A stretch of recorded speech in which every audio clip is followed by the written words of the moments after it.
wabarakatuh, and a very good afternoon to all. I think I've seen a few lecturers' name here and also the students. So basically, it's a great pleasure to introduce our speaker for today, who's going to talk to us about epistemology and research, a very important topic. So before we start, maybe we can recite Al-Fatiha to bless our session for today. Al-Fatiha.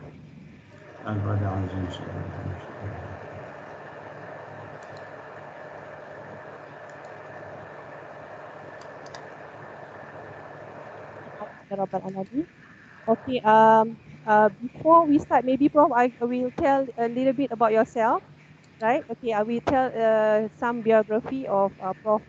Dr. Abdul Ghafar. He's currently a professor in our faculty.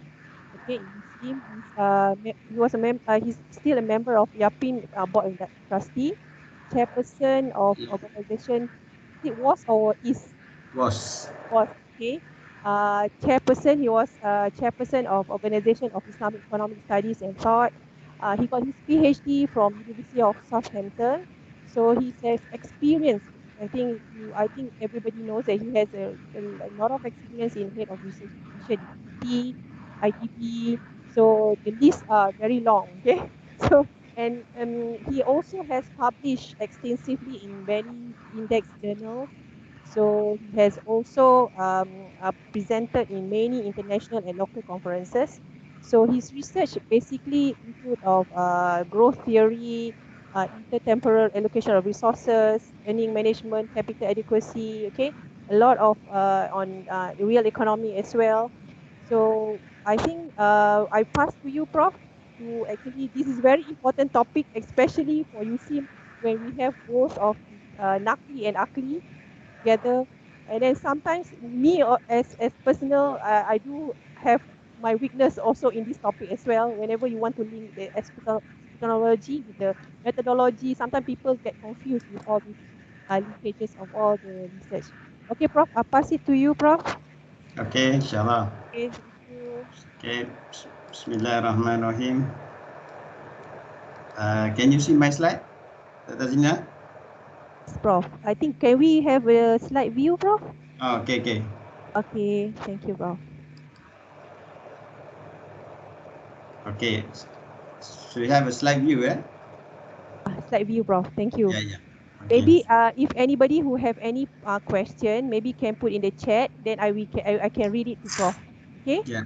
All right. Thank you, Prof. Okay. Bismillahirrahmanirrahim. Assalamualaikum warahmatullahi wabarakatuh.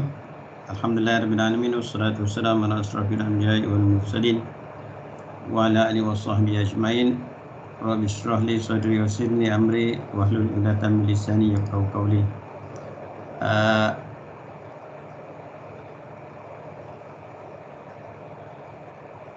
Thank you very much, Dr. Azina, and also GSM for having this talk, and also for giving me the opportunity to talk on the fundamental issues in research. So today I want to talk about the epistemology in research,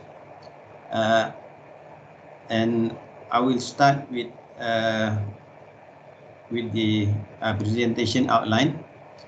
What is research, and then what is followed by what is epistemology, and what does the Quran say about knowledge. And the focus of this talk is to look into the Tawhidic epistemology. Where is the place of epistemology in research? Okay. So how long will be my talk? Half an hour, right? The more is better, Prof. The more is better. I will. But Okay. I think we need to have very clear on the topic itself. Very important, Prof. I think Okay. even the lecturer also having problem with this topic as well. Okay. All right. Okay.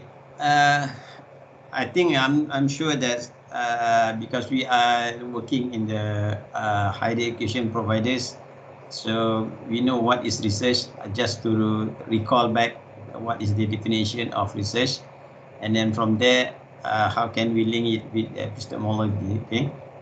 So if we look at from the dictionary, here I refer to Oxford Dictionary that if you refer research as a verb, so meaning that the meaning of research is to investigate. Okay, so you're trying to investigate systematically. For example, this is I'm trying to do my research that because I didn't attend the subject of history in my during my school time. Okay, because at that time we were given an option to choose either geography or history. But then we decided to opt for geography instead of history. So, but lately my interest is to look into that part on the history of our economy. Okay, so that's why I'm trying to do some early research on that to look into the history of the economic history of Malay world. Okay, so I'm trying to look that because we some of our material in our education system uh, that been introduced long time ago in Malaysia, and also I attended a school where we learned the Majlis Al-Ahkam that have been translated into our syllabus in our religious school. Okay?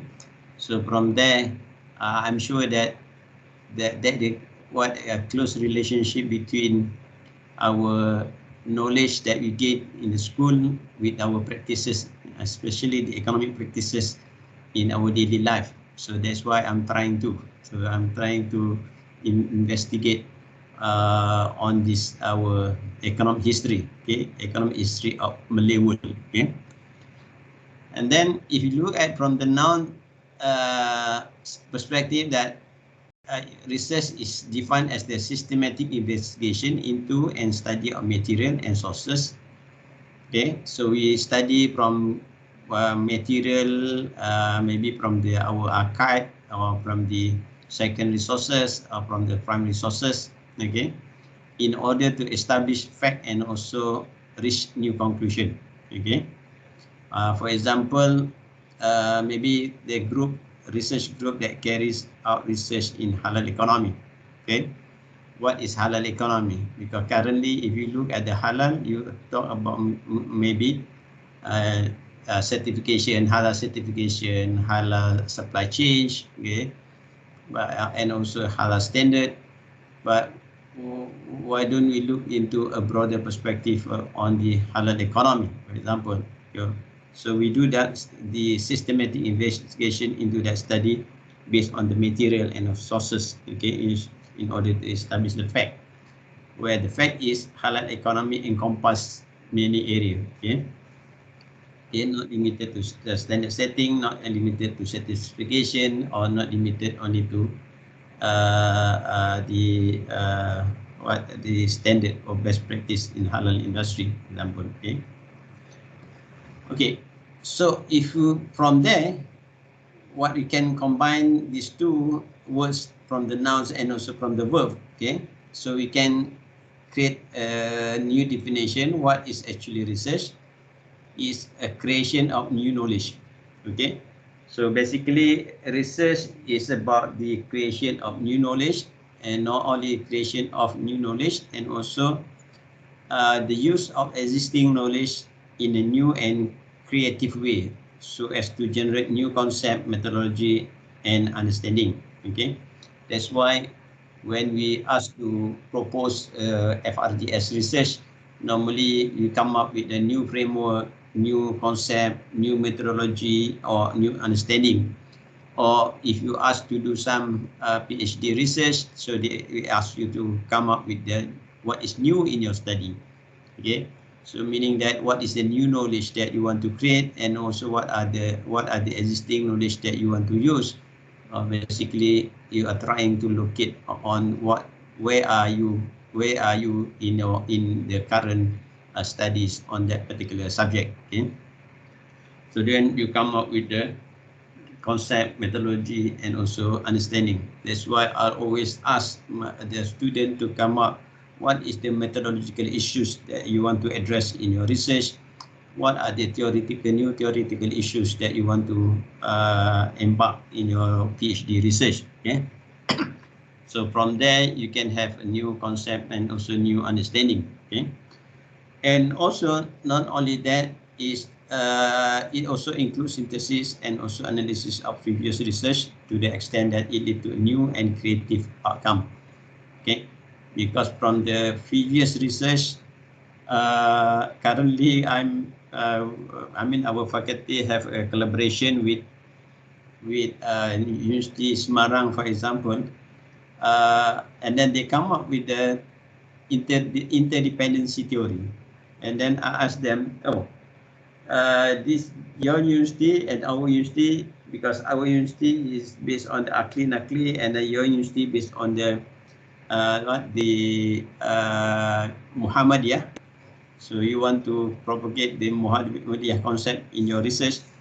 So how can we create a new knowledge that can come up with our new view on new perspective of interdependency theory? Okay, and of course, this interdependency theory very relevant to us because we have the element of social capital where each one of us depend on each others, and also not only depend on each others, we are also helping each others. That's why we need to look at the interdependency theory from the Islamic perspective. Okay, so everything that the theory that we want to come out here is that the study that so far I'm trying to look at from the Islamic perspective. Okay, especially we are from USIM. Okay, then how could we link with R&D? If you look at research and development, from the research you come up with a new product, for example. So it is considered also as a research. It falls under research, the definition of research, because you create work undertaken on a systematic basis in order to increase the stock of knowledge. Okay, including knowledge of humanity, culture, society, okay, and the use of the stock of knowledge to advance new application. Okay, so how can we include the culture? The culture in our economic activities, for example. Okay, our business culture, for example, to be, for example, in Indonesia, we have the culture where the firm is belong to a family. Okay, here also the same, where the culturally the ownership of a firm is belong to a family, then they want to expand it to others to get involved or to be a partner. Okay, so with this type of knowledge, how can we develop a new business model, for example, for microfinance, for example, okay, or for the micro and small enterprise or nano and micro enterprise. Okay, and also how could we link with not only R&D but also link with the research with basic and applied. Okay, I'm sure that we have this term about the basic research and also applied research. Okay, so the basic research actually original investigation undertaken to acquire new knowledge but directed toward a specific. Okay, what is specific here is specific and also practical aim or objective. Okay, for example, we have this luqata, okay, where this is considered as one of the resources that we have, where if let's say we open an account in a bank and then we don't open or we don't make it as an active account, so they will consider that as a luqata account. So how can we transfer that luqata, for example, to the ownership of the Majlis Agama Islam instead of this inactive account to be transferred into unclaimed money of the Auditor General, Accountant General Office of Malaysia, for example. So this is considered as the basic research, who is the owners of the sources of wealth, okay, or luqata, okay. And then we look into this because my aim is to make the student, because I have seen this not only attended by students but also the lecturers. But the aim is to make sure that the student who is doing the research under our faculty to know about the research and then what is the epistemology. That's why I come up with the definition first before I dwell further on the issues. Can we relate this epistemology in research? Okay, so basically, if we define that epistemology is a study of the formation and circulation of knowledge. Okay, so how can we form and also how can we circulate our knowledge? Okay, or in brief, we can define that epistemology as the study of knowledge. Okay. Some says that a branch of philosophy that investigate. So epistemology as a branch of philosophy, okay, that investigate the origin, nature, method, and also limit of human knowledge. That's why in some event during the Bible, sometimes I ask the student, what is the philosophical element that you want to study in your PhD thesis, for example, okay? Because you will be awarded with a Doctor of Philosophy. Then I ask them, what is the philosophy of your research, okay? So then sometimes the student being caught in that in trying to answer that question, okay? Because sometimes they don't expect that it will be asked during the Viva, okay? So basically, hopefully, and the student knows that what is the philosophy of your studies, what is the philosophical foundation that are trying to explore in your PhD thesis. Okay, so a branch of, so meaning that epistemology is the study on the formation and circulation of knowledge. The keyword there is knowledge. Yeah. Okay. So we look at from the definition of research is the creation of knowledge. Epistemology is the formation. How do you form your knowledge? Okay, the knowledge. How can we form that knowledge, and then how can that knowledge be circulated? Okay, so is this basically the study of knowledge? Okay, so from where the knowledge come from, the origin, and then the nature, how do you acquire the method, and also the limit of human knowledge. So we think about these four terms. Origin of knowledge, nature, method, and also limit. We have the limit, okay? I don't think that we as a human, we know everything, right? Okay, so we only know about little bit about our knowledge, okay?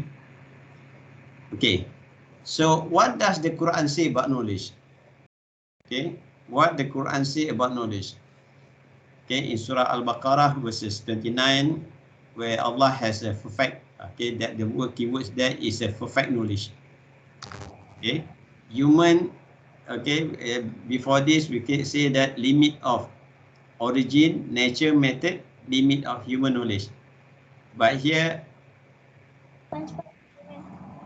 Allah has perfect knowledge. And not only that, Allah has knowledge of all things. Okay. Not only that, Allah full knowledge of the unseen, yang tidak diketahui, yang ghaib. Okay, yang ghaib, semua perkara, all things, and also perfect.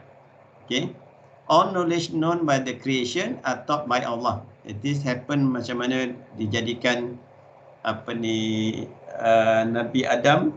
Jadi malaikat waktu itu diminta untuk Allah menjadikan Nabi Adam, sehingga Iblis bertanya untuk apa dijadikan, sebab dia tahu semua sekali kan. Tapi sebenarnya the creation, Adam was created, and then Allah taught Nabi Adam on many things. Okay, and Allah reward those who do good with His knowledge.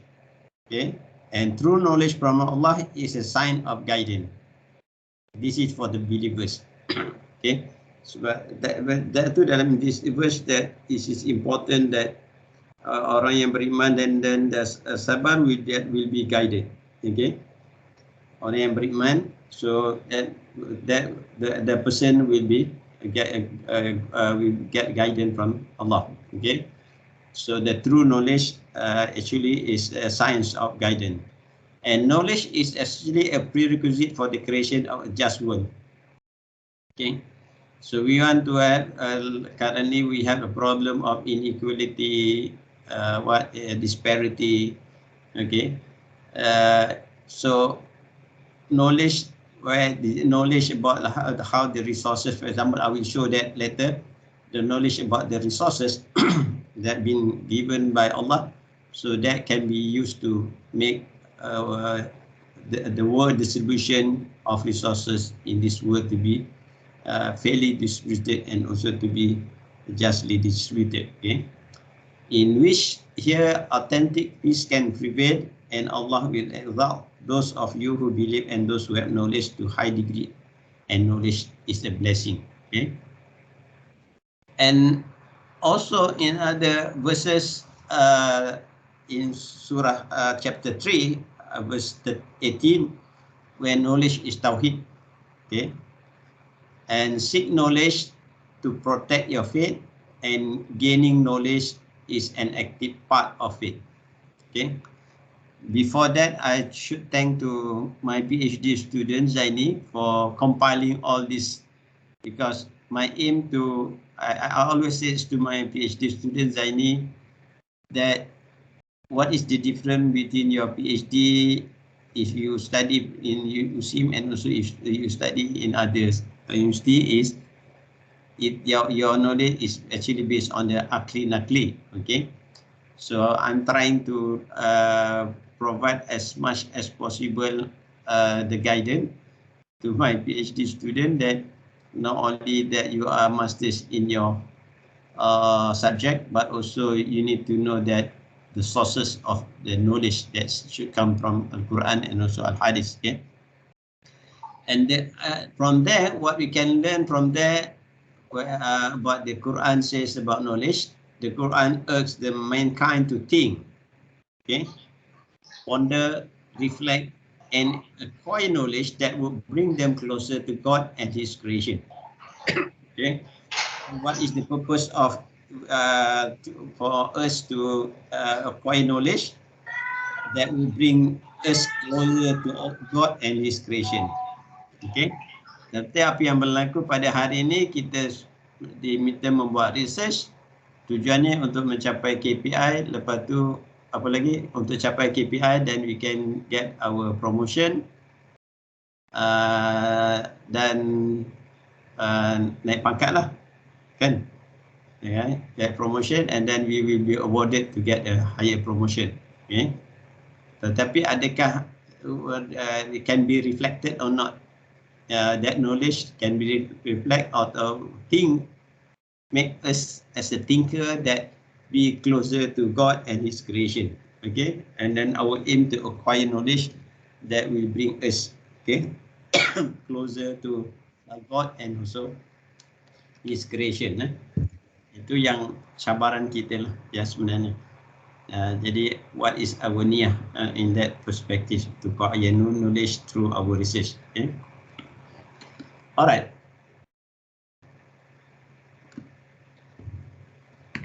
So may I recall that from our previous slide, where epistemology is the study of knowledge. Okay. So from there, if you look at the epistemology is the study of knowledge, so this definition raises several related questions. So how does it concern with our mind relation to reality? What is it for this relation to be one of knowledge? Do we know things? And if we do, how and when we do know things? Okay? Boleh faham, eh? Epistemology is a study of knowledge, and then distribution. You can I can relate with several questions. Pertama, how does it concern with our mind in relation to reality? What is the reality? The reality in our life. What is the reality in our life? Okay. Katakanlah the reality in our life is the reality for us to pay zakat, for example, kan? Okay. Do you have do you have a knowledge relation to one of knowledge about the zakat, and do we know things about zakat that when the zakat is compulsory for us to pay zakat? Okay, and then do we know things that do we know that by having the zakat it can be used to eradicate the poverty, for example, or that can be used to maybe to eradicate the slavery. Okay, so if we do, how? Okay, the next question, if we do that, that can we know that we can do that, this can eradicate the poverty. How and when we do know things that, from where? Okay, from where we know that, okay, that they can be used to, zakat can be used to erase or to eradicate poverty or to eradicate the slavery. Okay, when, how? Okay, so the question shows that the field of epistemology has its origin.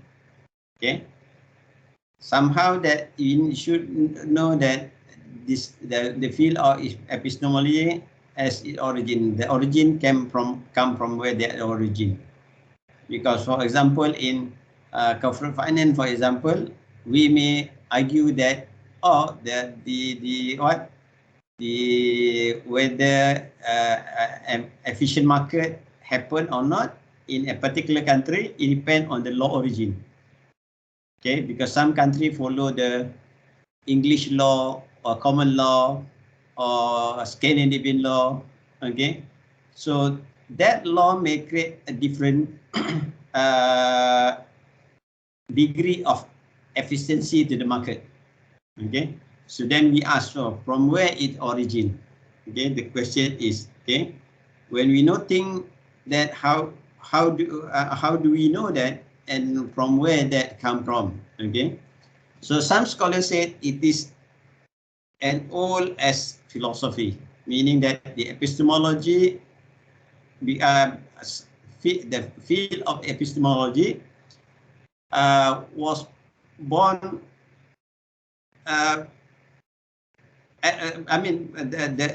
Been there as old as philosophy. Okay, the field of epistemology. Yeah. So from there, we have another views. Okay, from the origin. Okay, what is tawhid? Okay.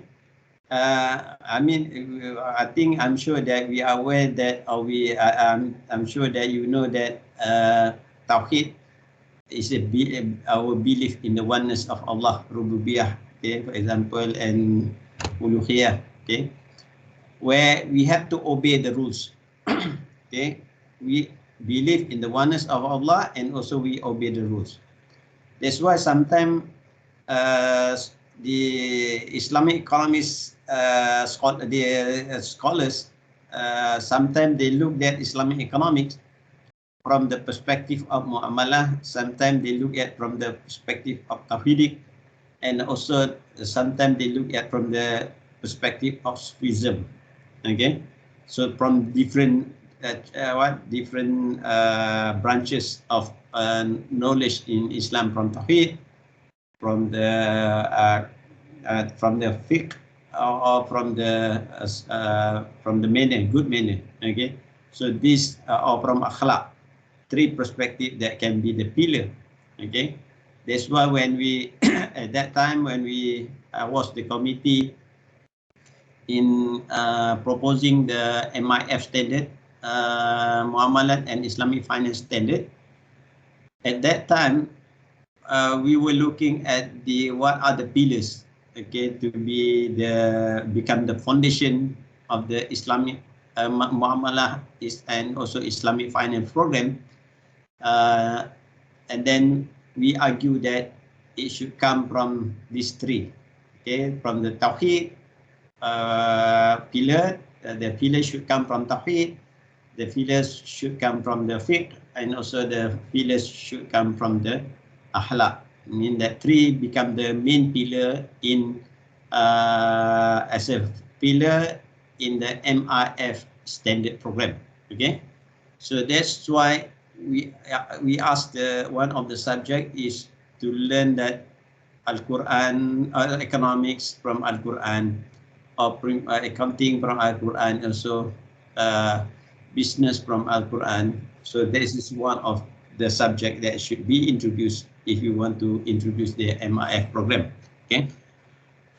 Then and one of them is we obey the rules. Okay.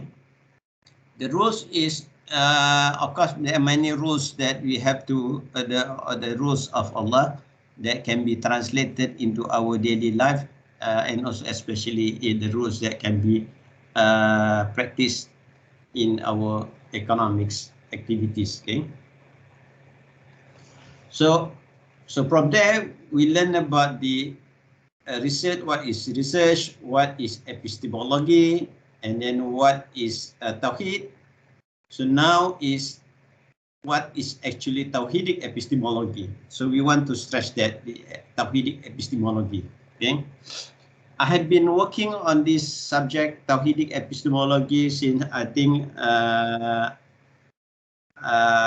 very fortunate to learn this from Prof. Mashudul Alam Chowdhury. He teach me about this Tawhidic epistemology way back in 1990. Okay? In 1990, we have the special conference, the Tawhidic epistemology conference, every year. So one of the books that been edited by me, inshallah, that will be published by Darren Bahasa, and it's actually looking on this perspective, the Tawhidic epistemology. Okay. So what is actually Tawhidic epistemology? Okay. All human knowledge ought to be ultimately related to the unity of God. Okay. If we believe in the oneness of God, so God have full knowledge. Okay. Allah has full knowledge, perfect knowledge. Allah knows everything. Okay, meaning that because of we believe in Allah, so the unity of God, from there we believe that we have only a very little knowledge about things. Okay, so meaning that from there we know only little about things, and also all things are related to their divine origin, meaning that all knowledge come from Allah. So therefore, from the Tawhidic epistemology, all knowledge, all human knowledge ought to be related, because you have very little knowledge about things. Okay, Allah has a full knowledge, Allah has a perfect knowledge, Allah knows everything. So therefore, all human knowledge should be linked or should be related to the unity of God. Okay, belief in the oneness. That's why where the Tawhidic epistemology that's come from. Okay. Okay. Now, so what is the implication from there? The Tawhidic epistemology. What is the implication where the knowledge come from Allah, and Allah knows everything. Allah has perfect knowledge. So that is the origin of knowledge. Okay. So we need to, the implication is on our system thinking.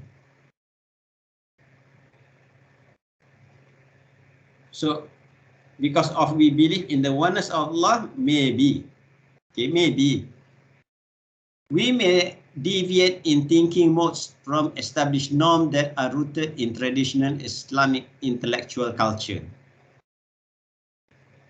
Okay, that's why I always when come to TPB or TRA, when the student come up with this knowledge, about this research on TPB, theory of planned behavior, and theory of reason action, when the student presented in the colloquium or presented in during the viva, I always ask from where this knowledge come from. Okay, TPB, plan behavior, and knowledge, reason action. Okay. So sometimes I spontaneously I said to that student that you know about the theory of qalbu of Imam Ghazali. Can we relate this theory of qalbu with the theory of planned behavior and also theory of reason action? Okay. So we can develop our system thinking. System thinking that knowledge come from Allah. Allah has perfect knowledge. Okay, when we acquire knowledge, so that knowledge, basically we have little knowledge about that. Okay, and Allah knows everything. So then we need to go back to the original sources of knowledge, which is Al-Quran and also As-Sunnah. Okay. And the second implication is Tawhidic epistemology may guarantee healthy thinking and knowledge culture that will strengthen the Muslim scholars' ummatic identity.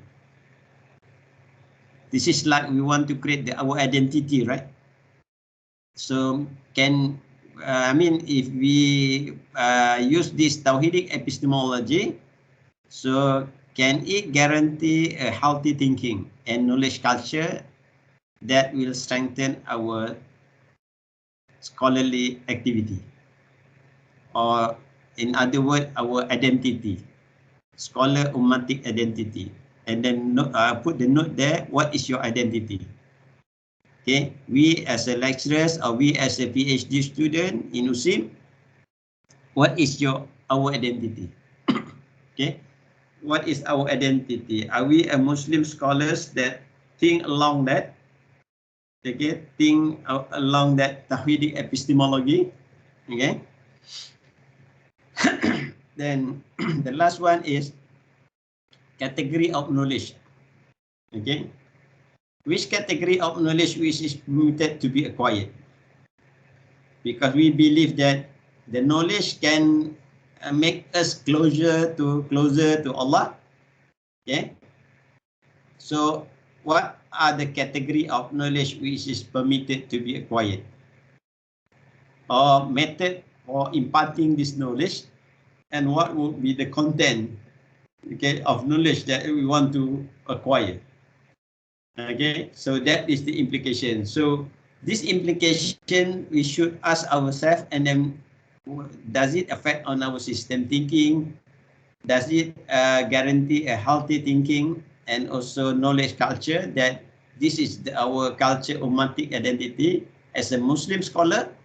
Yes, that's my identity, is I want to propagate the knowledge which is come from the Tawhidic epistemology. This is our identity. Okay. And then the third one is category of knowledge which is permitted to be acquired. Now we want to discuss more detail about the Tawhidic epistemology as pillar in research. Oh, sorry, I forgot to put the as pillar. Tawhidic epistemology as pillar in our research. So what we can see there is our belief that the concept of Tawhid being fundamental. What? Fundamental vertical relation between God, the creator, and the man, the created. Okay. So from the, because we want to create this, we are the researcher that acquire knowledge based on Tawhidic epistemology. So how can we believe that the concept of Tawhid being fundamental? So be the fundamental that's trying to relate between God, the creator, and the man, the created. Okay. Second is Allah and Insan, meaning that Allah and us, as well as horizontal man-man relationship. Okay, define and guide human behavior that will be applied in various related concepts. This is again, I give you an example. the research that we are trying to establish is the interdependency theory from the Islamic perspective. I asked my colleague from the Unimus, Universiti Muhammadiyah Semarang. Okay. What can you come up with the one verse in the Quran that trying to explain the interdependency? Okay, interdependency between man and man. So we depend on other men, we depend on others, or we are trying to help others. Okay, for example here. So it is a relationship, man-man relationship. Allah mentioned that they had to mention that man-man relationship as a human behavior. Okay, that can be applied in various economic related concepts. Number 3 is two fundamental concepts in the Islamic worldview that would be significant implication on economic behavior of Asian Islamic economy are the concept of man as Khalifah and Abdul, servant or slave. Okay, so the concept of man as Khalifah and also the concept of Abdul as servant and also slave. Okay, we as an economic agent, meaning that we are an agent to become the what? The guardian. Okay, in economy you can be a guardian. Okay, so that affect on our economic. Does it affect on our economic behavior? Okay. And number 4 is discipline of Islamic economy itself. We have a theomorphic characteristic than automorphic as in the capitalist economic system. Okay, in the former, God become the center. So mean in theomorphic, God become the center, the measure of all things. Any theory developed should affect this principle as the basis instead of making the individual man as the center. So a theomorphic, meaning that man become the center. Okay, so the other one is God become the center. So Allah become the center. Okay, Islamic economic offer a principle on Tawhid, unity of Allah, belief in the oneness of Allah. And Tawhid is the fundamental core of Islam. And then that become the foundation of its ethics and philosophy of life. Okay, jadi macam mana Tauhid become the foundation of ethics. Sebab tu saya tengah ada satu jurnal tu saya tengah hantar jurnal, then they ask to revise. I come up with the topic that ethic in Islamic finance. Okay, so look into the ethical aspect in Islamic finance, how that it can be linked with the Tawhid as a core, fundamental core of Islam. Okay.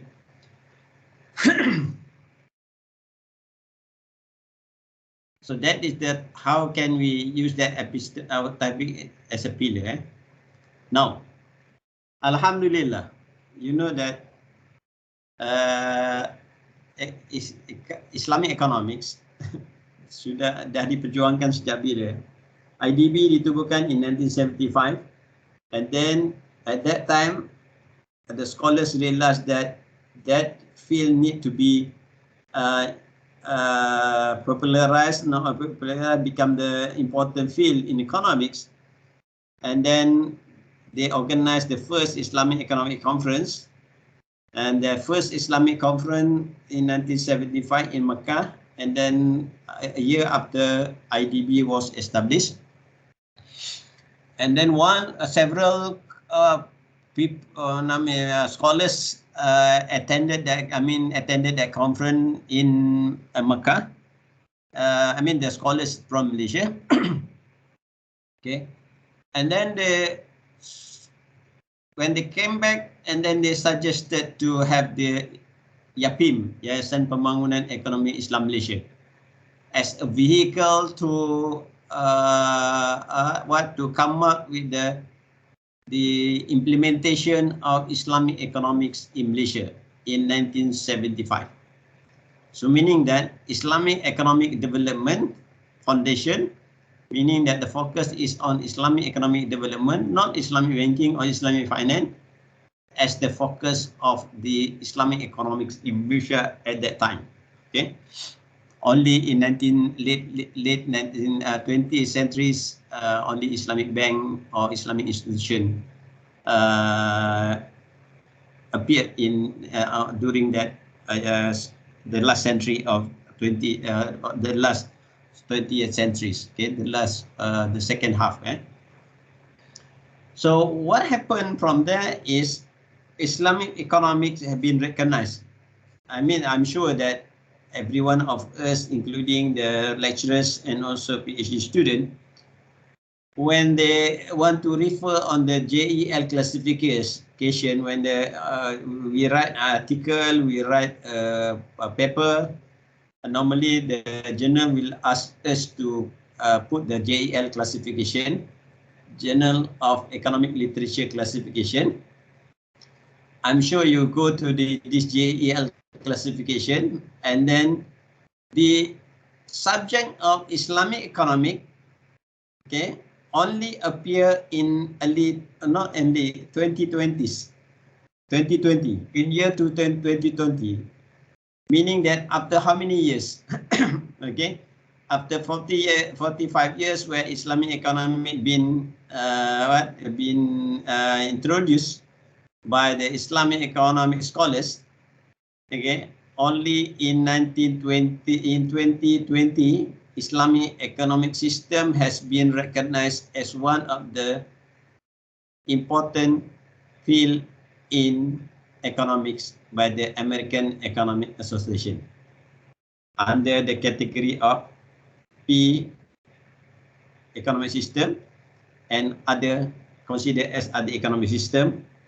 So Islamic economic system is one of the economic system that been put together under mixed butter economy, dual economy, economic system, and georgism or green economy. All right. Now, you want to learn more about this. Hopefully one day, USIM will produce the Nobel laureate in economics, but also not only Nobel laureate in economics, but also Nobel laureate in the field of Islamic economics. Hopefully, okay. Okay, so how can we link this with the first half of this diagram? At the top is the market. When we learn about the economic system, okay, we normally divided that into the three: market. So in between is the institution, and finally is the political system. Okay, the political system that we practice that's very important. The political system and also civilized society become of the component. So that why maybe USIM always, and Prof. Dr. Muhammad Ajilas always says that the importance of Ijtimai, and Dr. Fuadah talking about the Ijtimai sector. So actually that is related to civilized society. Okay, Ijtimai sector is related to Ijtimai or civil society. Okay, so three important level in the Islamic economic system, where we have the market, okay, where we have talking about land, capital, technology, and we also about the talking about product market, halal product and services. Okay, so we have the firms link between the owner of the factor of production and firm and also consumers. Okay, so that relationship, how can these three agent, I mean the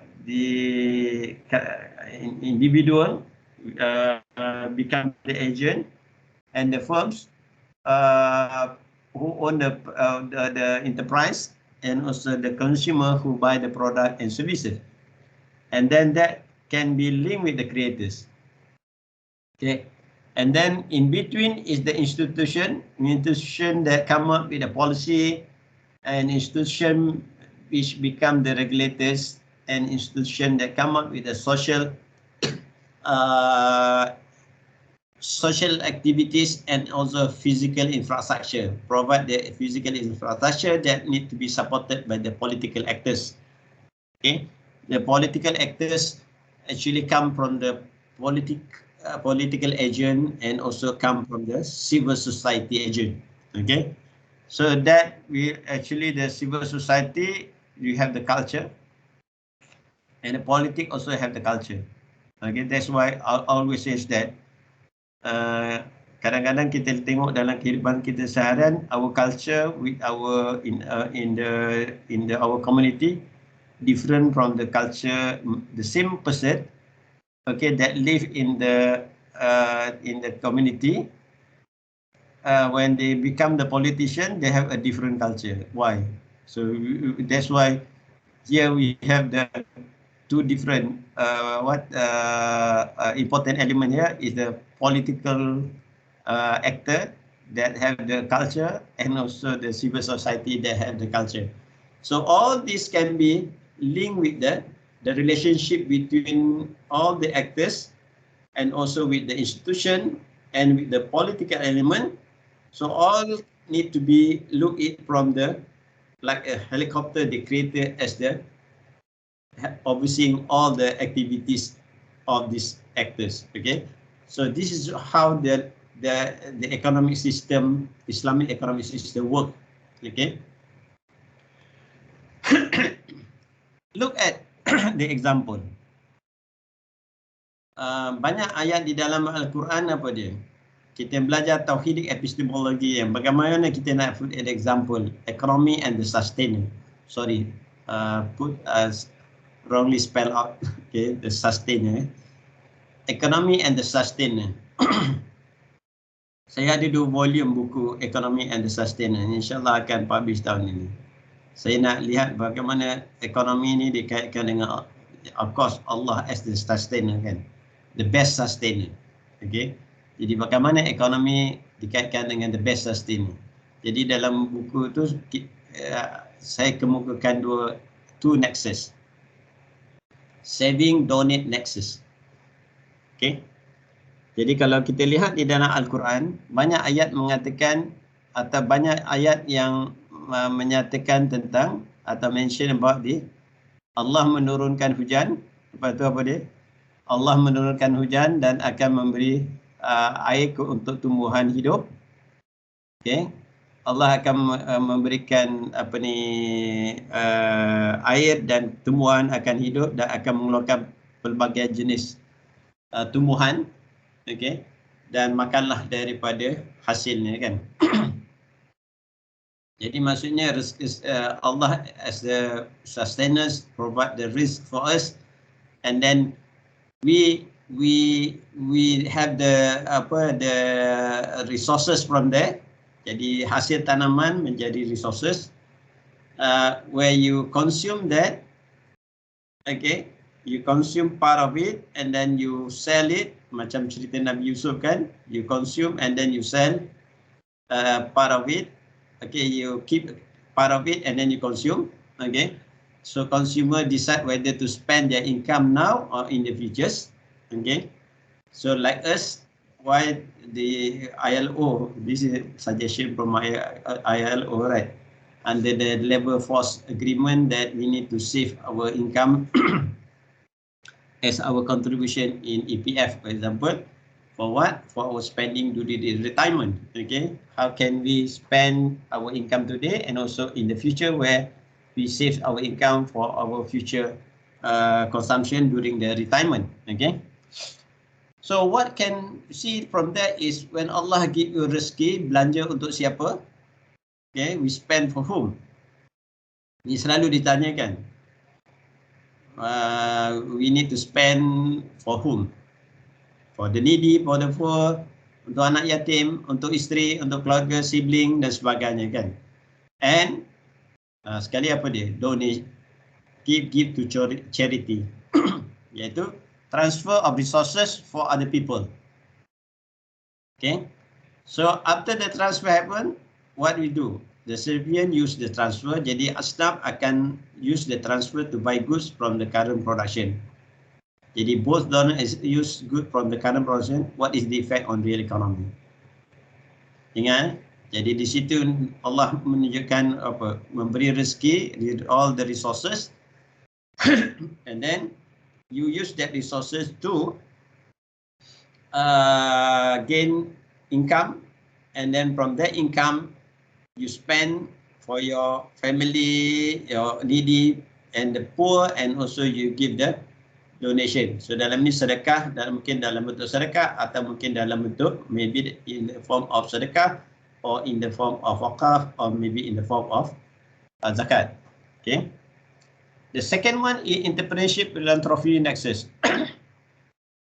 where Islamic economic system versus other economic system, capitalist or socialist, on the creation of wealth.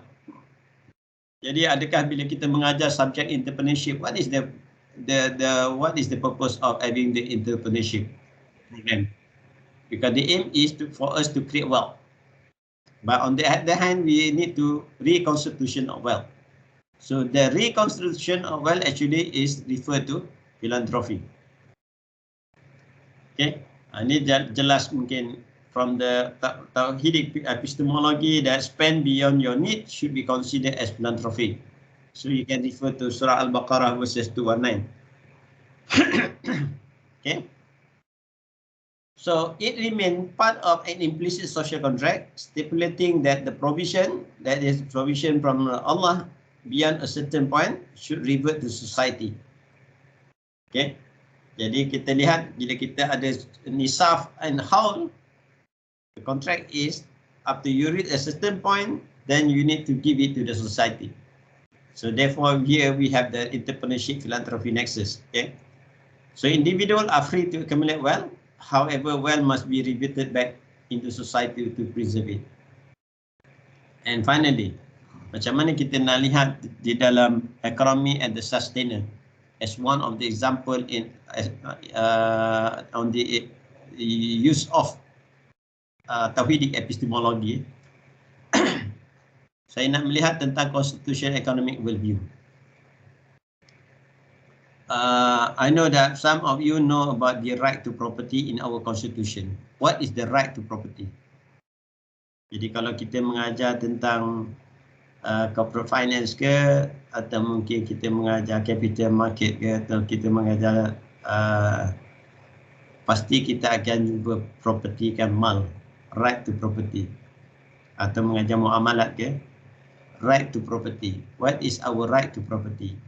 Right, property is the owner can use that. You can own your property, and also you can transfer your property, right?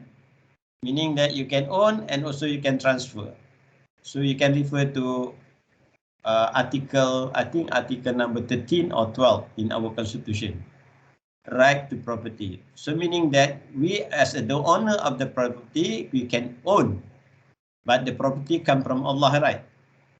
So Allah give us as the custodian, and then from there we use that property. We can acquire, we can buy, we can sell, we can use that in mudarabah as a partner or musyarakah or murabaha. So it can be linked with the right to property. Okay. And the second one is, I always say this, Islamic religious revenue.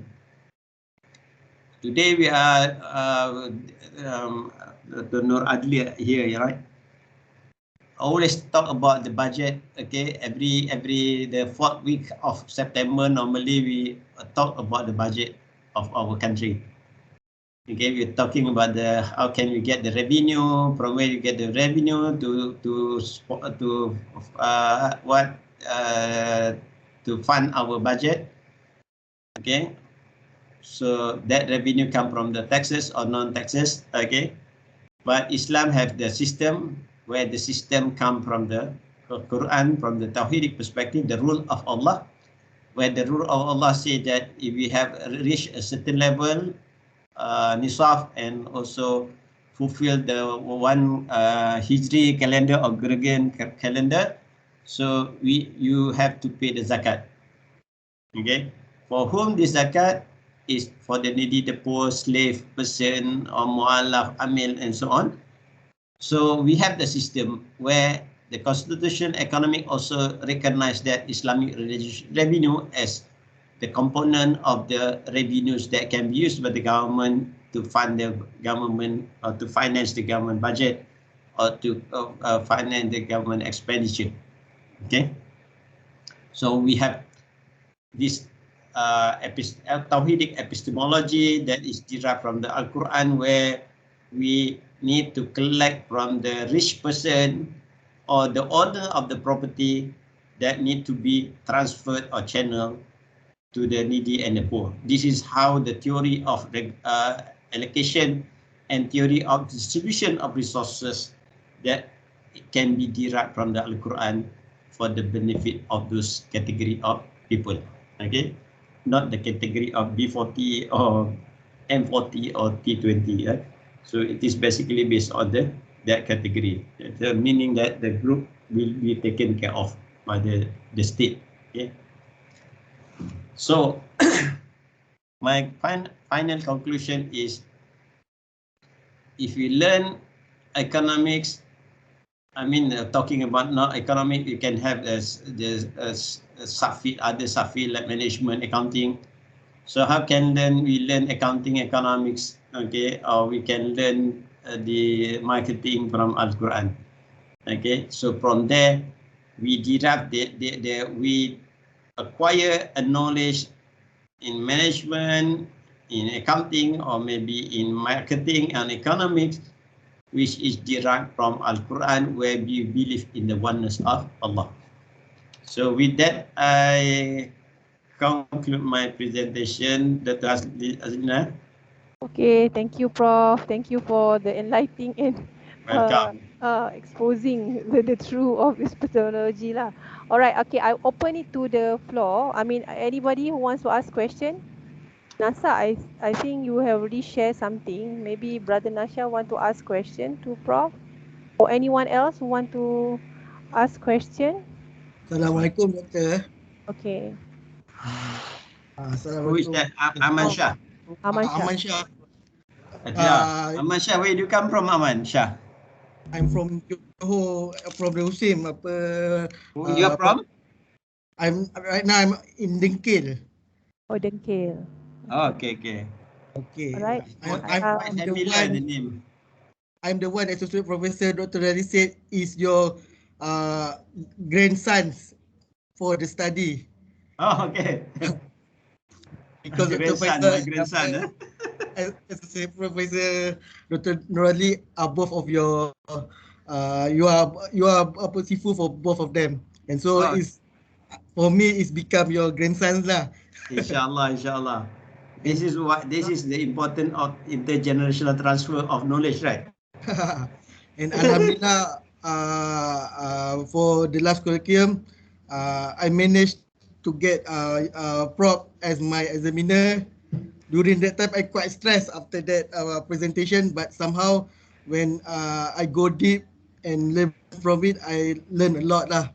Okay, actually I have two question also to and also may become my opinions lah. First of all, since I'm from the government sector, I'm experiencing become representative, the officer in charge for my ministry during the time for the National Blue Ocean strategy. Alhamdulillah, I have the opportunity during that time. I have the opportunity to attend the steering committee meeting and so on. Yeah. And what I gain from that is, I think we are Malaysian are living to depend to the foreigners' expertise, and somehow because we are somehow even they cheat us. Why I say cheat us? Because for your information, during the last meeting before the change of the government, Professor Kim during that time proposed that we have national crowdfunding. Everyone during that meeting was quite surprised. It's something like a new thing for Malaysians. But somehow, since when I entering USIM and I'm studying my uh, subject on zakat, I'm discovered that crowdfunding is not something new during that time, is around 2017, but is something like a normal method of how everyone can collect money. So it's come to my first question. I think we are Malaysian, especially the academias, has a lot exposure to what happened in our world, and we know also in each university have their own company to promote and to market their uh, the result of their research.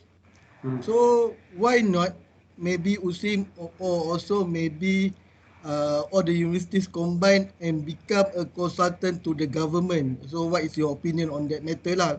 Then we can also promote, for example, the Tauhidic uh, epistemology for the implementation of how Malaysia will go on. Okay, so my second question is about what I discovered of your school of thought. Since after the colloquium, and also I've also read a lot of your writing, also attend some webinars, and also the last time is you're reviewing the books of Dato Dr. Dok Bakar, and it's quite a contradict opinion between both of you. And I discovered that Frog is opposed the idea they saying zakat is Islamic social finance. And when I go deep, I found two matters why you say that. First is zakat is a compulsory and it's not a social obligation. It's not something like sunnah, is a wajib. And the second reason that I think why you are saying like that, because in Malaysia we talk about zakat management is about the way, something like you explained earlier, is on constitutional economy factors that is well written in our constitutions that is falls under the state government. So may I know, in your opinion, what is actually the Islamic social finance or Islamic social economy? That's all from. Thank you. Okay. Thank you, Aman, Brother Aman. Tazlina, should I respond Yeah, Doctor. immediately after? Okay. I think Okay, there is Professor. two questions asked by our friend Aman Shah on this suggestion that with this worldview maybe you can be used by our consultant to our government.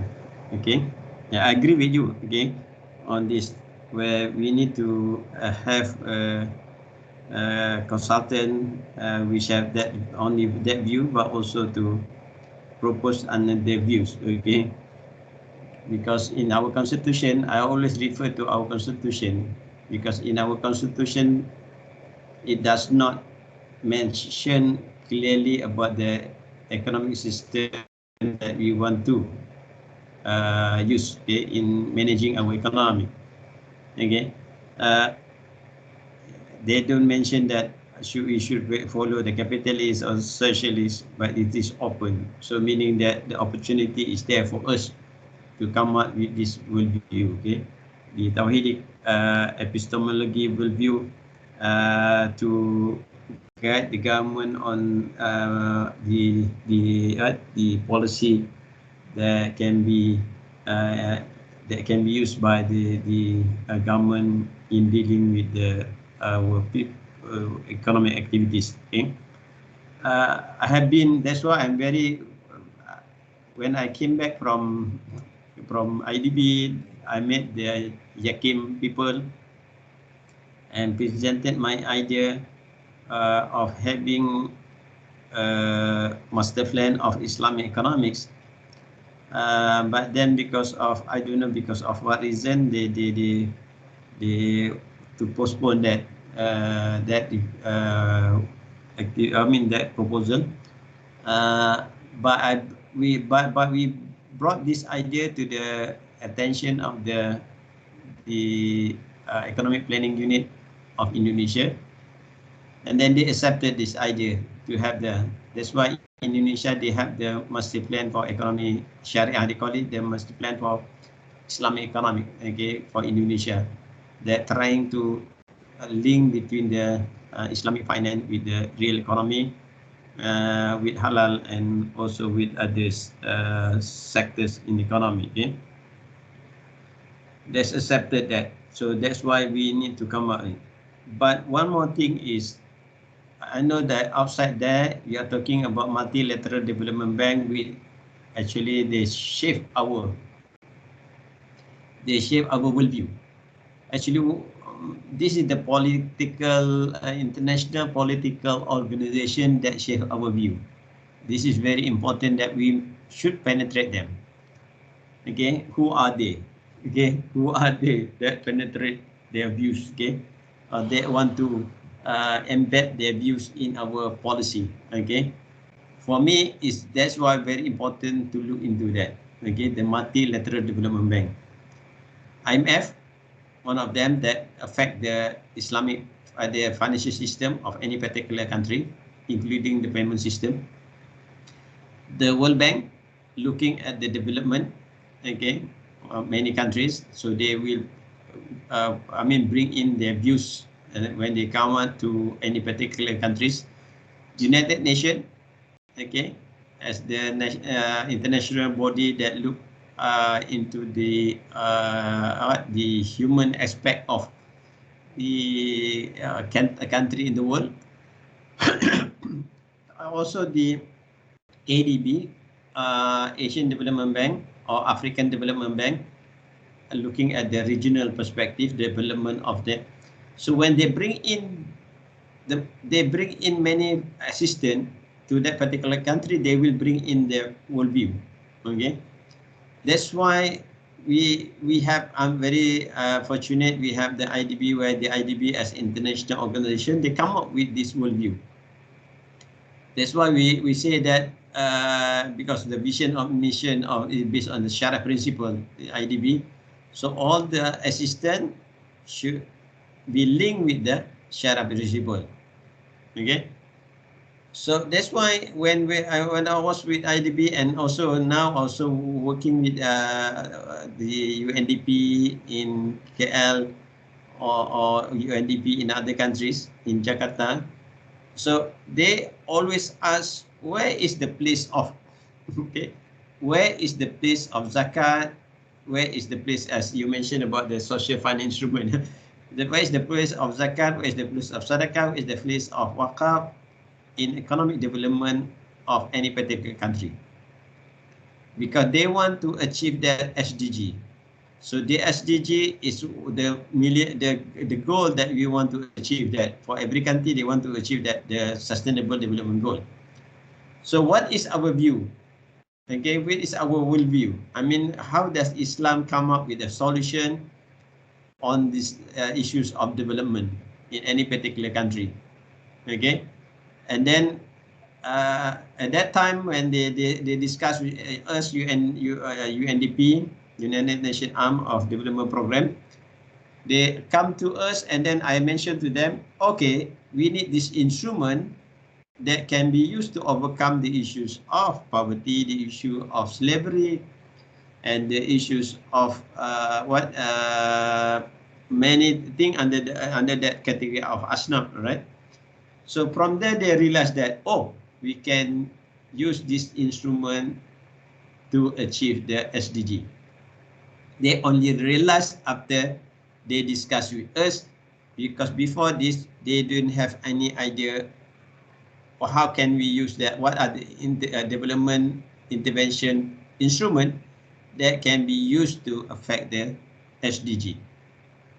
Okay, so from there this is our role, meaning we as scholars, we as researchers, so we need to come up with an idea which is different from the all these conventional multilateral development agencies, that normally they will come up with their own worldview, and we come up with our own worldview, where our own worldview is based on the Tawhidic epistemology worldview. Okay, which is basic, which is from this talk, I'm sure that you can see that that is the difference between our worldview with their worldview. Okay, so of course this is good, meaning that the consultant should equip themselves with this worldview. Okay, because we have our own view to tackle or to solve any issues in any organization or in any country. Okay.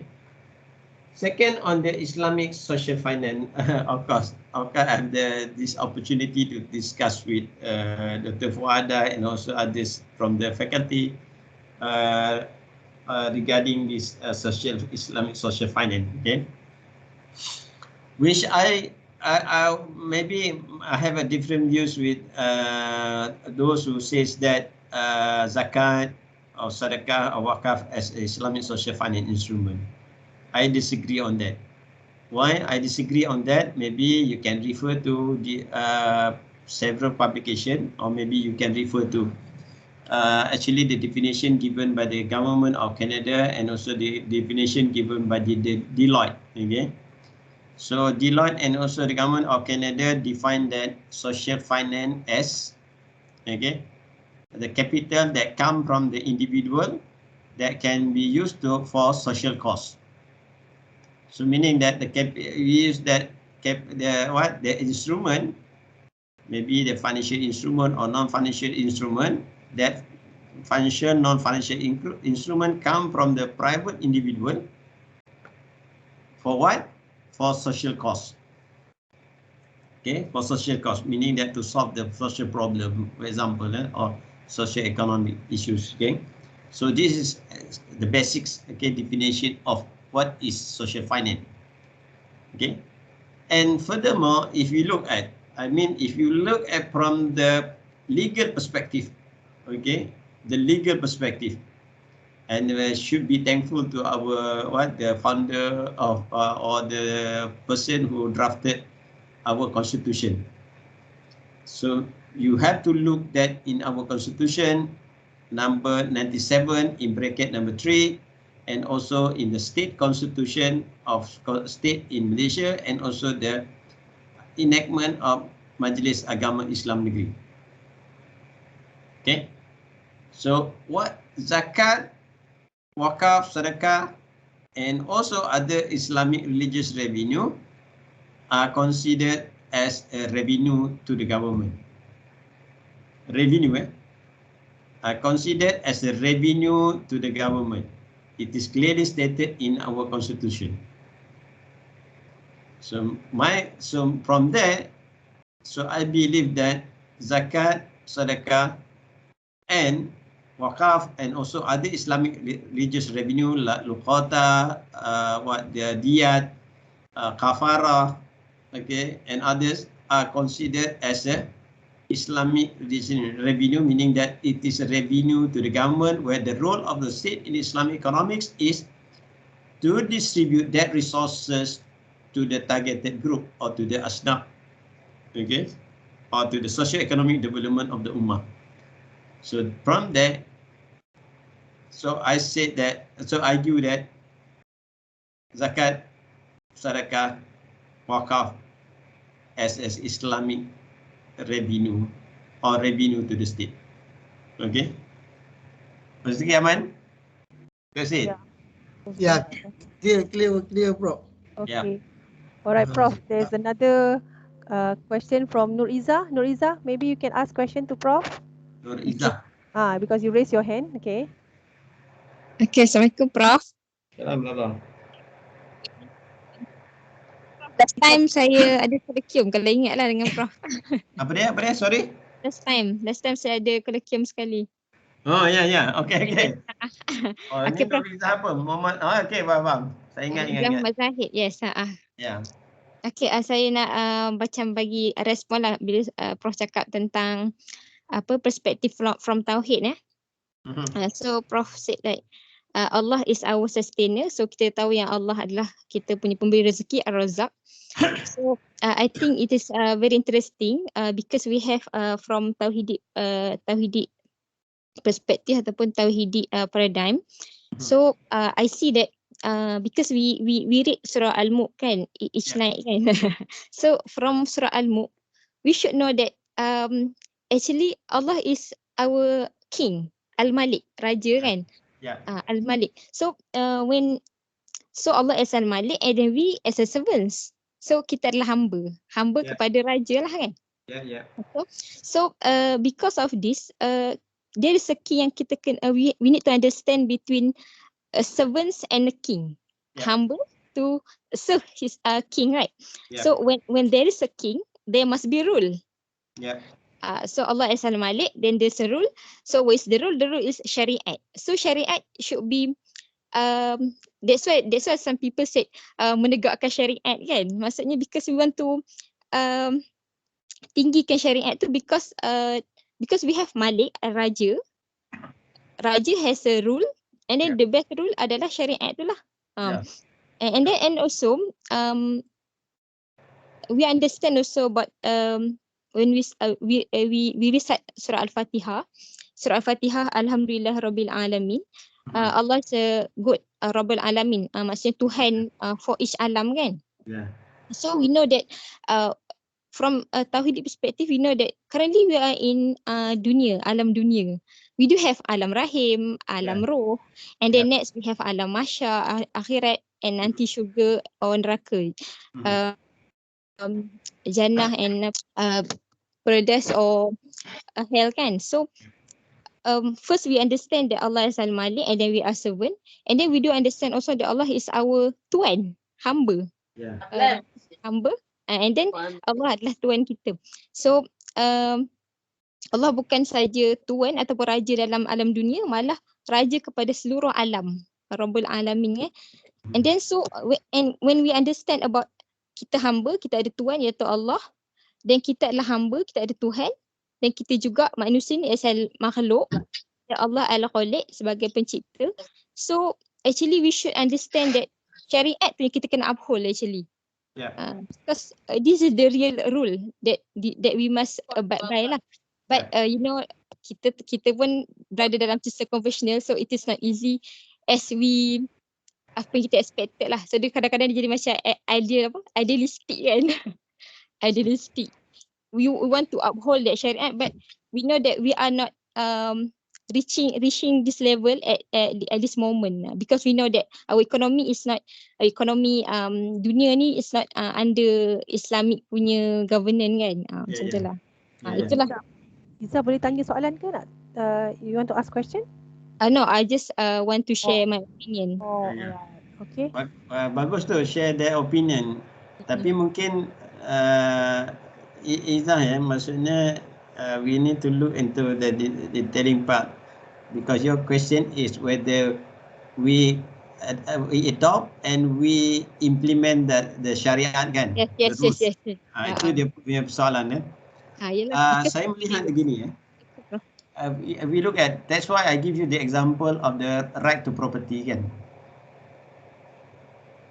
In our constitution, right to property. If you look at the right to property, I mean right to our mal kan. Jadi dalam hal ini kita lihat bila right to mal, maka kita translate di dalam secondary law. Dalam undang-undang negara ada right to property, tetapi bila we translate into secondary law, maka kita ada Islamic Banking Act, Islamic Banking Act, lepas tu kita ada Central Bank Act semua kan. Jadi kita transfer property, kita memberi kredit kan. Memberi kredit jadi wujudnya interest. Sebab tu syarat tidak diimplement dalam sistem kan.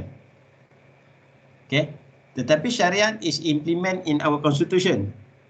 Pernah satu ketika saya berdebat dengan ahli politik. Mungkin you boleh tengok dalam handset, parliament handset kan. Our handset in our parliament kan. Ada parti politik kata mana ada perlembagaan negara, ada tak perlembagaan negara dimasukkan model ekonomi Islam kan? Boleh jawab ke Izzah? Yes. Yes, I know. Ha? Faham. Ada tak? Dalam perlembagaan negara, ekonomi Islam dimasukkan dalam perlembagaan negara. Ada tidak? No. We have to accept that. Ha? No. Tak ada. Tapi bagi saya ada. Okay. Not Maybe all. Okay. Yalah between kan. Kan? For example, dalam perlembagaan nanti you check kan. Dalam perlembagaan negara di mana 97 in bracket 3 kan.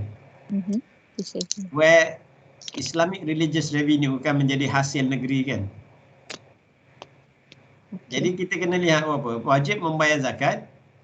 Maka perlembagaan bersekutu mengiktiraf zakat itu dalam peraturan kan. Rules kan.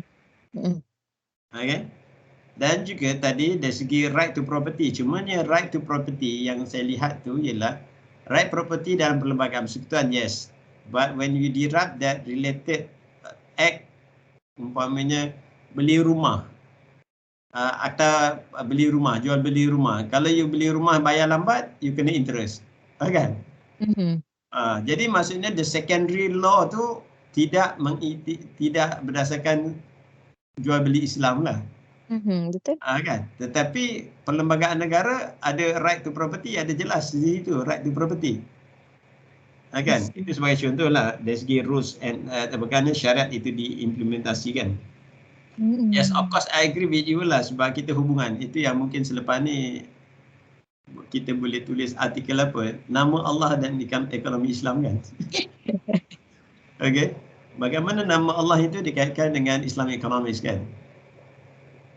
Dan banyak artikel yang telah juga ditulis oleh scholars kan. That's why we want to come up with this USIM scholars yang boleh menulis bagaimana, contohnya ada penulis yang menulis Qawaid Fiqhiyah and Islamic Economics. How can we relate this Qawaid Fiqhiyah with Islamic Economic? Mungkin nanti akan ada artikel yang muncul usul fiqh with Islamic Economic kan. Okay, atau adab. Okay, mungkin adab al-mufrad with Islamic Economics kan. Mungkin. So this is the scholars that we want to produce lah from Muslim kan. InsyaAllah. InsyaAllah. Right. Thank you Nuriza. Thank you so much for your sharing. Okay, and then we have another one, Prof. This is the Banyak last tak ada Prof, ada lagi dua Prof. Ya ke? Allah Akbar. Prof glamour sekarang ni. Okay Prof, I think we pass it ni Brother Nasa, you want to ask question Brother Nasa? Ya, Assalamualaikum warahmatullahi wabarakatuh Prof. Ya, Assalamualaikum warahmatullahi. Mana dia tak nampak ni? Oh, Nasa, yes. Okay Prof, apa ni? Saya kenal ini Nasa ni. Prof, minta maaf lah Prof, apa ni, I would consider this afternoon session is sejak kasih kot of your previous colloquium student agaknya. And we all gather to seek knowledge from you lah, insyaAllah. Prof, I have two questions. The first one is concerning the that we learned in one of your slides, your previous slides, stating that in terms of the understanding of economics, in the perspective of Islam, it must be Allah-centric, but in the perspective of Westerners, it is human-centric. So I come to the discussion with a friend before that in order for research to be good or to be meeting its objective, must be biased. Bias means that it must be free from all elements of beliefs, religions, and so on. So, how do we manage? How do we approach this kind of question, Prof? That's number one. And number two is coming back to the theory of property as enshrined under our federal constitution, as well as our maqasid of Sharia under the protection of mal, the protection of mal. So we can see in both provision in Islamic Sharia as well as in the highest lex dorsal of the highest land of the highest law of the lands, lex dorsal of Malaysia. So we can see that it is the spirit is there, protection of mal, but in terms of the application, the protection is not under both provisions, it's not absolute, because the government or the Malik can take our property safe in accordance with law. So what is your opinion, Professor? Thank you so much. Yeah. Okay. Soalan yang pertama is when we do research, it should be free from our religious belief, kan? Betul kan? Yes, Professor. Yes. Ya, Nasar kan? Nasar? Ya. Okey. Tadi mungkin kena lihat yang slide yang saya di bawah tu, iaitu culture and also belief, kan, yang akan memberi kesan kepada kan, bila ditranslatekan dalam bentuk our, sama ada di atas from the top or from the bottom, kan. Okay, jadi kita boleh lihat di situ, ya, religious belief that can guide the lawmaker, okay, to come up with the rules, okay. From the top, kita kata the creators tu provide the risk, kan, iaitu rezeki kepada all the three component tu, iaitu the individual, firms and also the consumers, kan. Okay, sebab kita kata tadi, mungkin saya boleh ambil juga yang idea daripada Nurizah tadi, bahawa ada kaitan di antara manusia dengan Allah, dan ada kaitan, kerana kaitannya sama ada dia adalah sebagai raja atau kita sebagai hamba. Okay, jadi di situ kita lihat from that diagram tu, our worldview ialah ada hubungan di antara creators dengan all the agent economics tadi, sama ada you are consumers atau you are firms or you are the individual, kan. Okay, who own the capital, okay, who own the resources, who own the resources. Walhal resources this come from the Allah, kan. Okay, jadi macam mana free from? Okay, jadi saya melihat bahawa mungkin ini memang ada pandangan from the people, kan, the scholars, yang we should be free from the religious belief, kan. Tetapi ada juga scholars yang melihat bahawa mungkin nanti Nasar boleh lihat yang religious belief ni, kan. Ada scholars from the western scholars yang melihat perkara ni, kan, iaitu dia kata when you want to link the religion and economic, sometimes because of the secular hypothesis atau the market hypothesis. Because you want to be secularized your life tu, iaitu kalau kita lihat secularized tu, maksudnya kita pentingkan dunia saja tanpa melihat what is the effect of that to our life hereafter, kan. Kemudian satu lagi ialah the scholars yang melihat bahawa religion ini dikaitkan dengan ekonomi kerana dia ada hubungan melalui market hypothesis. Why the market hypothesis? Bila dia berada dalam keadaan pandemik, bisnes dia jatuh, maka dia rasa susah dan dia ingat Allah, kan. Okay, tapi bila market dah bagus, nanti dia tak ingat Allah, so jadi dia lupa. Jadi market hypothesis tu menyebabkan dia kata manusia ni akan ingat Allah, jadi akan ada kaitan dengan religion and the your economic activities. Okay, tapi saya tak lihat bahawa etik dalam research ini ada kaitannya dengan tidak. Mungkin lepas ini mungkin saudara Nasar boleh share dengan saya, kan.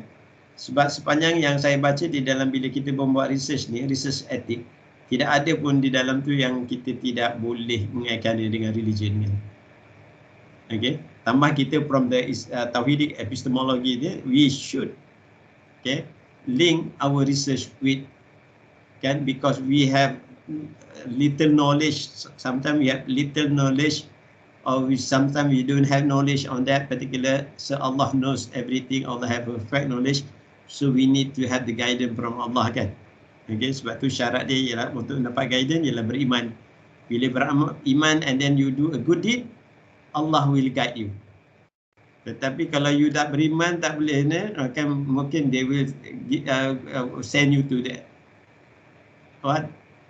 wrong path, kan. Okay, itu yang pertama, ya. Kemudian yang kedua tentang theory of property. Saya melihat bahawa di situ memang ada ruang di mana dalam perlembagaan persekutuan tu, iaitu kerajaan boleh mengambil kan. Okey, kerajaan boleh mengambil. Jadi saya rasa yang itu pun mungkin boleh diperdebatkan lah.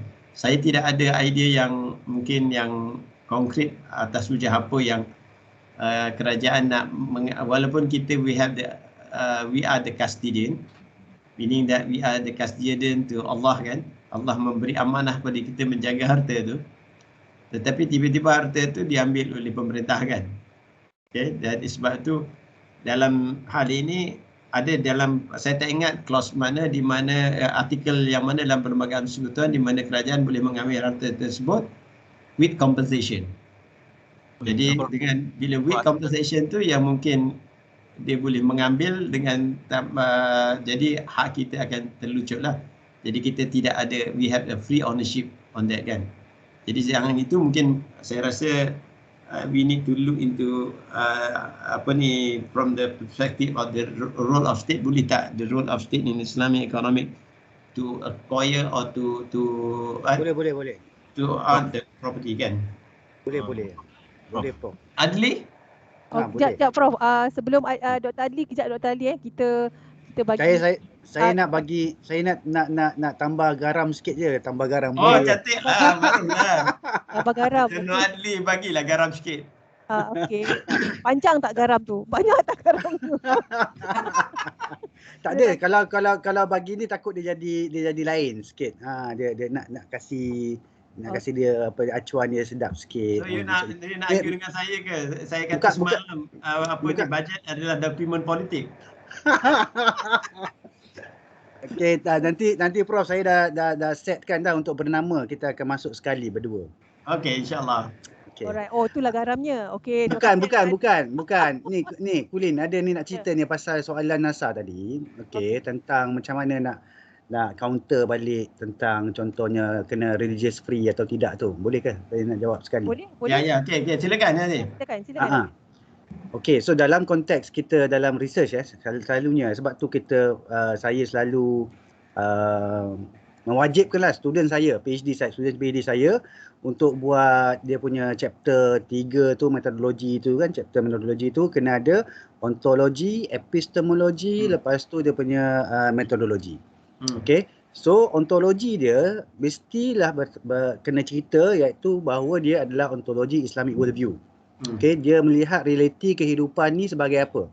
Okey, kalau realiti kehidupannya hanya untuk macam kapitalis ke ataupun sosialis ke, okey, itu dia akan jadi lain lah kan. Tu, tapi kalau dia punya ontologi dia lah Islamic worldview, dia percaya ada dunia, dia percaya ada akhirat. So maksudnya itu yang akan bawa dia punya metodologi dia tu, tak kisah dia tak adalah maksudnya okey, sebelum dia masuk metodologi dia akan pergi kepada epistemologi.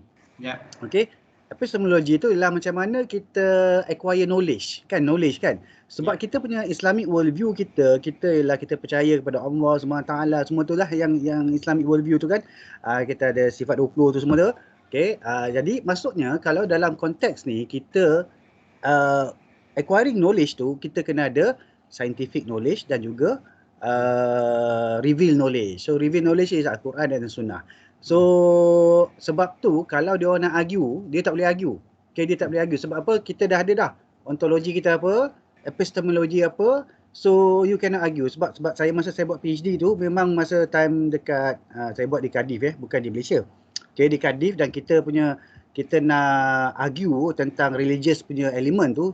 That's why kita kena buat ontologi, epistemologi. So dia orang tak boleh argue. Okay, tapi kalau kita tak ada benda tu, sebab tu dalam ada kadang-kadang tu tesis datang kan, tengok mana pergi ontologi, mana pergi epistemologi, tiba-tiba nak cerita pasal Al-Quran, patu hadis kan. So maksudnya dia memang kalau kita tengok daripada perspektif saintifik tu, dia cakap patutnya kalau you maksudnya objektivism ke kan, subjektivism ke, let's say objektivism lah objektivism, you mesti free from bias, okay? Free from bias, so tak ada elemen apa semua kan. Tapi yang ni pula you and then dia akan memberi kesan tau apabila kita tak letak kita punya ontologi, epistemologi dan kita punya barulah kita punya research method. So kalau you dah letak semua tu kan, there's no one can argue. Okay, no one can argue because this is your philosophy, falsafah you, falsafah research you. So bila you dah ada benda ni, barulah nanti polisi-polisi you keluar tu nanti kan, dia akan berasaskan kepada ekonomi Islam. Contohnya kalau you dalam bidang ekonomi, kalau you dalam bidang kewangan pun kewangan Islam. Sebab apa? Berasaskan falsafah you, asas dia punya nukleus dia tu adalah Islam, dia akan keluar tu. Kalau nukleus you nanti kalau objektivism ke subjektivism ke, dia akan keluar, you akan jadi kapitalis ataupun sosialis. Itu saja saya nak tambah dia punya garam tu. Tapi saya setuju betul lah dengan alright. Okay, thank you Dr. Adli, thank you so much.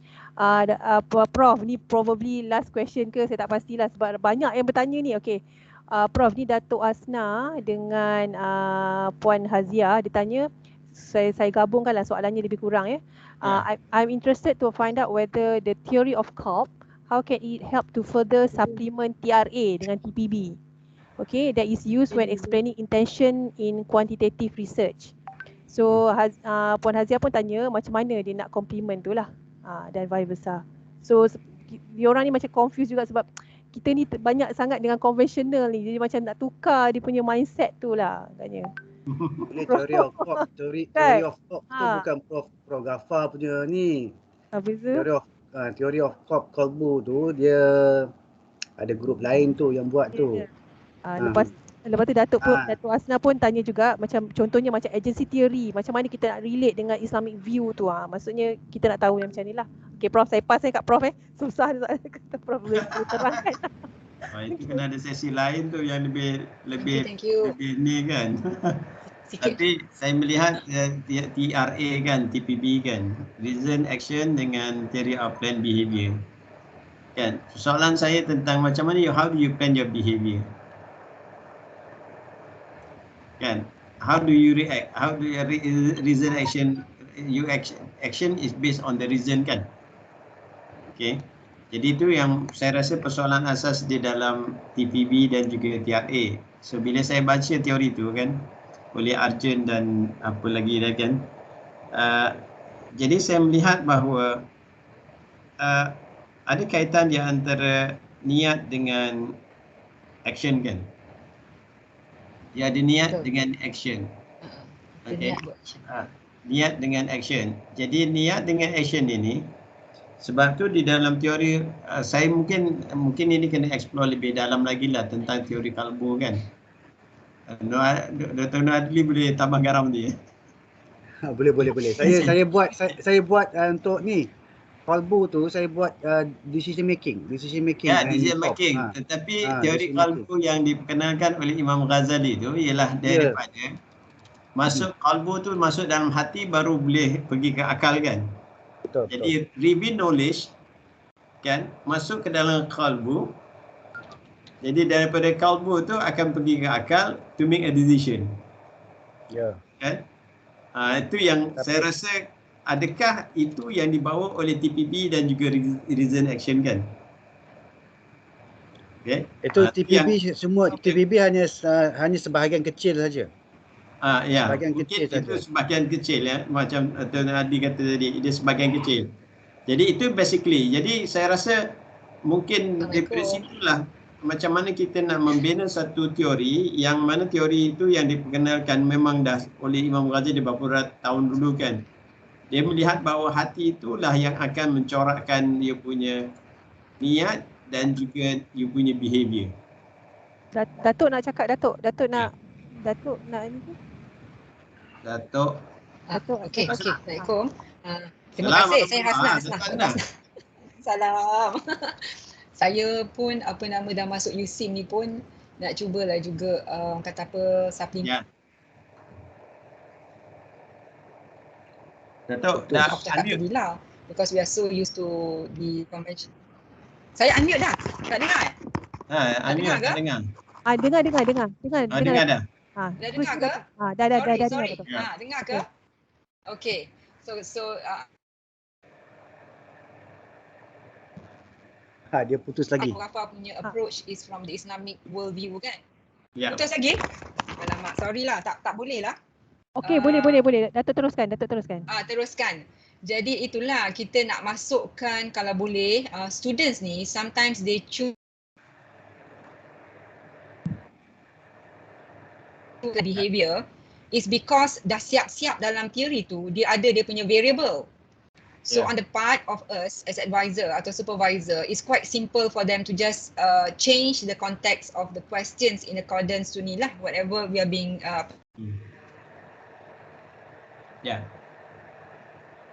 Jadi apabila kita nak masukkan Islamic punya ni, kita boleh cerita pasal niat kepada actual behavior, but when it comes to the IV dia, subjective norm, dia punya perceived behavior control semua tu kan, we need to add more lah. So that saya lah supervisor kan, atau TPB, like it or not, dia kena cerita juga pasal Islamic punya viewpoint. Walaupun Islamic viewpoint ni will not be able to explain the whole model, kalau dapat part pun jadilah. So I can see the connection between niat and also Betul. macam susah lagi nak link lah, maybe slowly. So thank you very much. Tapi TPB senang Datuk nak linkkan dengan Islamic punya ni, senang je. Sebenarnya first kali innamal a'malu binniyat kan, segala perbuatan tu bermula dengan niat. Yang keduanya subjective norm tu kita tengok tu daripada culture tu. Contohnya tak dengar. Dengar rasanya Dr. Adli cakap. Adli, dengar Dr. Adli. Dengar. Teruskan Dr. Adli, dengar Datuk. Oh, okey. Saya masalah. Okey. Dr. Adli teruskan. boleh ke saya cakap? Boleh. Bro. Boleh. Terus. Okey, contohnya dia sebenarnya benda banyak teori-teori ni, teori-teori TPB ke TRA ke apa ke, semua banyak teori yang dalam moden ni sebenarnya adalah daripada teori Islam juga. Okey, kebanyakannya daripada teori Islam. Dia datangnya dulu masa time ni lah, kat zaman-zaman khalifah dulu, lepas tu zaman Turki, Osmaniyah, semua teori-teori ni. Dia dah diambil dah. Kan dia dah ambil. So bila dia dah ambil, maksudnya yang benda teori-teori ni sebenarnya kalau kita tengok memang sebenarnya adalah Islamik. Adalah memang sesuai dengan Islamik, dan juga ada setengahnya tu memang contohnya teori TRA dan TPB tu yang a'malu binniyat memang kenalah. Segala perbuatan tu bermula dengan niat. Lepas tu yang subjective norm tu ialah culture, contohnya mak bapak kita mengajar, kita tengok orang lain apa semua kan. Itu pun memang dalam tu adalah kita mengikut lah, maksudnya kita mengikut. Okey, perceived behavior dia punya contohnya kita behavior control dan sebagainya, itu pun memang boleh dikaitkan dengan Islamik. Cuma tapi untuk pelajar PhD yang saya nak tekankan di sini, untuk pelajar semua supervisor lah semua supervisor, kita kena ada ontologi, kita kena ada epistemologi Islamik. Itu yang kena ada dalam musim. Sebab apa? Benda tu yang akan membezakan kita dengan kapitalis dan sosialis. Itu dia punya beza tu. Kalau tak ada tu, memang akan boleh pergi ke kapitalis ke, boleh pergi ke sosialis ke, tapi kita we have to be Islamic worldview lah. Cuma tapi bagi untuk student saya, saya tak adalah nak wajibkan dia pilih. Wajibkan dia pilih Islamic worldview. Saya akan bagi still option, okay, and this is the option. Okay, you are nak jadi kapitalis ke, you nak jadi sosialis ke, you nak jadi Islamic worldview ke, tapi dia tahu option tu. Kan? Dia tahu option tu. Tapi sebelum bolehnya memang saya nak adalah pergi pada Islamic worldview tu. Okay. Thank you. Saya tak perlu tambah lah, Dr. Nadli dah tambah garam tadi.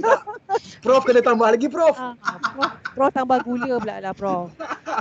Dah masin sangat dah ni.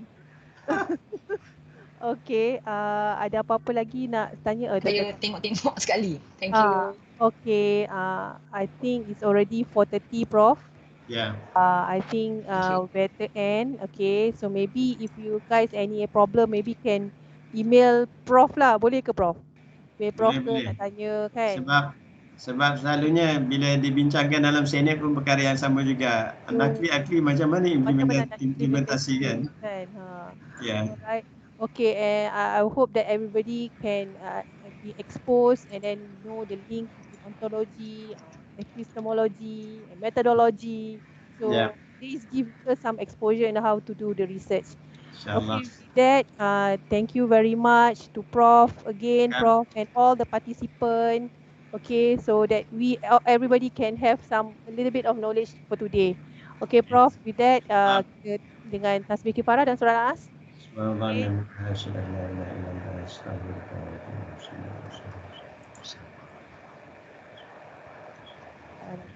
Okay, thank you very much. Thank you Dr. Adi ya, tambah garam. Thank you. Terima kasih banyak. Thank you. Okay, Thank Dr. you Adi. all.